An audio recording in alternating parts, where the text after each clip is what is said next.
What's going on, guys? Pegasus from the Wise Guys here. Make sure you go to inkgaming.com and use our coupon code TheWiseGuys TCG10 to get a discount. One by one.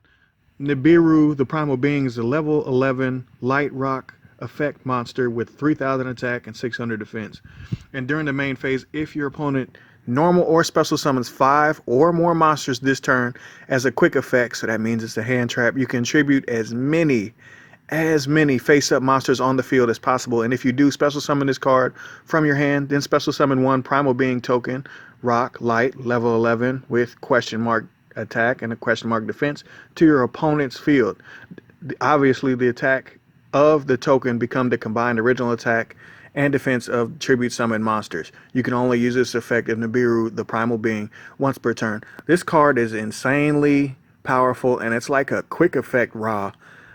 I really don't understand why they made this card, because we didn't really need it, but it's so, let's just indulge in it. It's going to be so good for decks like Sky Striker that Sky Striker might damn near be tier 0, at least until October, which is absolutely freaking insane.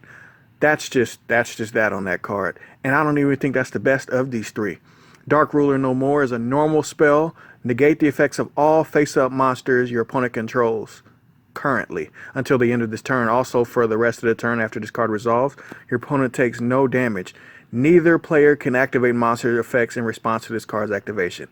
The game is going to change again. Basically, with the first card I mentioned with Nibiru and this card, Dark Ruler No More, and shout out to the artwork and shout out to the card name. So I guess Hadez is dead and the King of the Abyss is finally taking over. If you're into the lore, make sure you check that out. But man, this card is going to be really insane, and it's kind of well balanced because you can't stop it with a monster effect, but you can stop it with a counter trap. So it's fair enough. It's nothing super duper unfair. Now, getting into this last card, Dimension Shifter. Very impressed with all three of these, but this card is really good, and I really think it's up to you which one you think is going to work the best.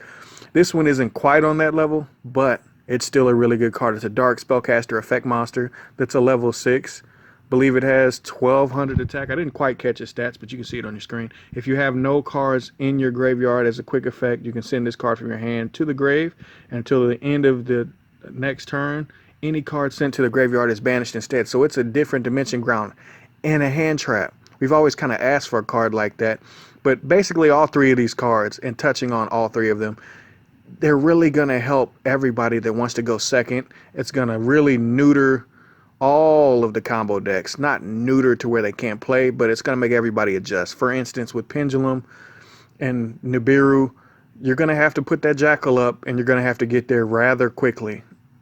Obviously, the other decks like Thunder Dragon are going to have to come up with some new tech to really handle that, but Sky Striker is just going to, I'm pretty sure they're just going to beat everybody senseless with these cards, man. I mean, all of these are really insane, and it being a normal spell, or I believe it's a normal. Is it a normal? So Dark Ruler being a spell card, I'm pretty sure it's a normal spell card. Haven't got complete confirmation, but as you see on the post that was originally made that everybody is kind of running down from Worlds, all three of these cards are very good, man. That's just the bottom line of it.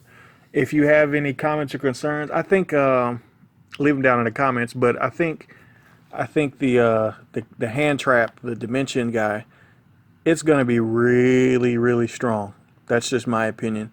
But it's only going to be strong in certain decks. The other two, they're just going to be really good, but they're going to be side deck options or main deck options for a certain deck. I really think Sky Striker is going to benefit off of all three of these, and I really feel like this is really the telling tale that, man, it's got to get hit in October. Sky Striker is just going to keep rolling. I'm telling you, in every online tournament, every real life tournament, every overseas tournament that I've seen, Sky Striker just wins, and it wins handily, and it wins smoothly. And I wouldn't be surprised if it gets destroyed in October. Hopefully, at least. Not that I hate the deck, but you know, I've been playing it for a year. It's time for the deck to go. Anyway, that's enough of talking about all three of these cards and about Sky Striker. Make sure you guys stay tuned for more videos because they're coming down the pipe. YG baby.